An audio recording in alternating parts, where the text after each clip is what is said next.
Print media और electronics media के पत्रकार बंधुओं और मेरे साथ उपस्थित मेरे सदान मोर्चा के सभी समर्पित हमारे नेता नेत्री कार्यकर्ता जो उपस्थित हैं, सभी का मैं अभिनंदन करता हूं। मैं आपके समक्ष कहना चाहता हूं कि इस राज्य के आंदोलन में मूलवासी सदानों का बहुत बड़ा योगदान रहा। अगर मूलवासी सदान आंदोलन को धार न देते तो आज एक झारखंड राज्य नहीं होता। दूसरी बात मैं कहना चाहता हूँ कि हम इतने उदार दिल के हैं। सहिया सदान की संस्कृति हमारा जनजाति समाज से रहा है। सदान सहिया का रिश्ता रहा है सदियों से और उसको हम उदार दिल से अपनाते हैं। हम कभी कोई विरोध नहीं करते हैं। आप जानते हैं कि यहाँ बबूलाल मरांडी हो या कल्पना सोरेन जी हो, समान सीट से चुनाव लड़ी जहाँ सदान की आबादी है। उसके बाद भी समान सीटों से जिताकर इनको विधानसभा में पहुंचाया। तो हम आपके माध्यम से कहना चाहते हैं कि अब समय आ गया है कि जनजातीय समाज के लोग भी सदानों के अधिकार के लिए सामने आए और सदानों के अधिकार की बात करें। लेकिन दुर्भाग्य देखिए इस राज्य का कि राज्य बनने के बाद जो बहुसंख्यक सदान, जो 65% यहाँ निवासी सदान रहते हैं, उनको हर अधिकार से दरकिनार कर दिया गया। मैं आपके समक्ष कहना चाहता हूँ कि झारखंड को कहा जाता है आदिवासी बहुल राज्य। केंद्र के नेता बोलते हैं, सरकार भी बोलती है। मैं कहना चाहता हूं कि एक सत्य बात है, लेकिन आदिवासी कौन? मैं आपको आज बताता हूं कि आदिवासी यहाँ के मूलवासी सदान असली आदिवासी है। मूलवासी सदान यहाँ का आदिवासी मूलवासी सदान है और बाकी तो जो कहते हैं कि हम आदिवासी एक्चुअल जनजातीय हैं, इसकी मान्यता जनजातियों की है। तो हम आदिवासी ओरिजिनल है, यहाँ के मूलवासी सदान हम ओरिजिनल आदिवासी है। आज हमारा हर अधिकार को छीना गया। प्रमुख बनने से हमको वंचित किया गया, मुखिया बनने से वंचित किया गया, जिला परिषद अध्यक्ष बनने से वंचित किया गया। अभी हाल के दिनों में पेशा कानून लागू हुआ। जंगल जमीन की बात होती है तो जंगल जमीन को बचाने का काम यहाँ सदानों ने भी किया है। सदानों का बड़ा योगदान है।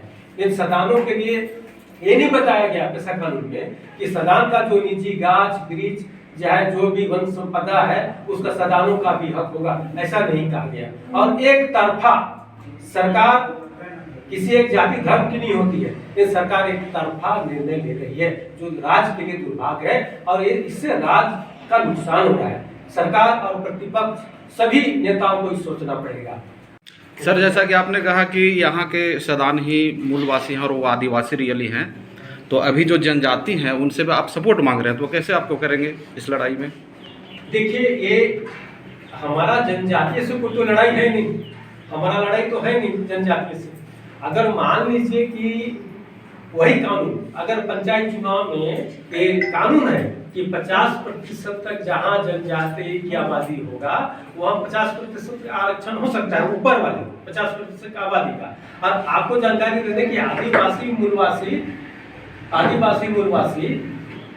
का जो यहाँ संगठन बना था, जिसके लिए हम लोग स्थानीय नीति के लिए आवाज उठाए थे, लड़ाई भी किए थे खतियान आधारित, तो उस समय हमारा आदिवासी मूलवासी में तय हुआ था कि 50% से जो पंचायत में आदिवासियों की आबादी, जनजाति की आबादी ज्यादा होगा उसको आरक्षित किया जाए और बाकी 50% से कम वाले को छोड़ दिया जाए। इसमें सदान भी लड़े, आदिवासी भी लड़े। तो ये आपसी हमारा सदियों से जो संबंध है उसके आधार पे हम कह रहे हैं कि भाई वो हमको भी समर्थन करें, चूंकि हम उनको करते हैं। जब पेशा कानून का हम विरोध नहीं किए, पंचायत का आरक्षित कर दिया गया तो हम भाई बंधु कह के हम चुपचाप लगा दिए। तो आज मेरा जो अन्याय हो रहा है तो मेरे साथ भी साथ खड़ा रहेगा तब ना हम भाईचारा बना रहेगा। मेरा कहना है अगर नहीं रहेगा साथ तो तीसरा फायदा उठाएगा। जैसे हम खुल के बोल रहे हैं, तीसरा फायदा उठा रहा है। जो अफसर यहाँ कोयला लूटा, राज को खोखला किया, वही एमपी का सीट लिया और हमारा ही आदमी वोट दिया, दोनों देखिए एमपी बना दिया। वो झारखंड के बारे में सोचेगा? नहीं सोचेगा। आज रांची का देखिए सांसद कौन है, झारखंड का सदान है ना आदिवासी। तो ये हमारा तकलीफ है, इसको जनजातियों को भी समझना पड़ेगा, सदान को भी समझना पड़ेगा। और चूंकि हम सचमुच जनजाति से बहुत पुराने बासिंदा हैं, हम मुंडा के समकक्ष हैं, इस बात को, सच्चाई को सबको स्वीकार करना पड़ेगा। तो आप क्या कहना चाहते हैं सर कि मूलवासी सदानों को आदिवासी का दर्जा दिया जाए? नहीं, हमको दर्जा आदिवासी का नहीं चाहिए, लेकिन हमारा भाषा संस्कृति आदिवासियों की तरह है और आदिवासियों से मिलता है। कर्मा उनके यहाँ भी गढ़ता है, हमारे यहाँ भी गढ़ता है, मंडा पूजा वो भी मनाते हैं, हम भी मनाते हैं, हमारा भाषा संस्कृति सेम है। लेकिन हमारा जो उपेक्षा हो रहा है उसमें उनको भी खड़ा होना चाहिए कि नहीं भाई ये मेरा भाई है। एक परिवार में 2 भाई होते हैं तो हिस्सा कम बेसी हो सकता है, लेकिन हिस्सा तो मिलेगा लोगों को ना। और एक भाई को हिस्सा नहीं दीजिएगा तो क्या होगा, झंझट होगा। तो हम चाह रहे हैं कि दोनों में आपसी भाईचारा बनी रहे और दोनों की हिस्सेदारी तय करें। हिस्सेदारी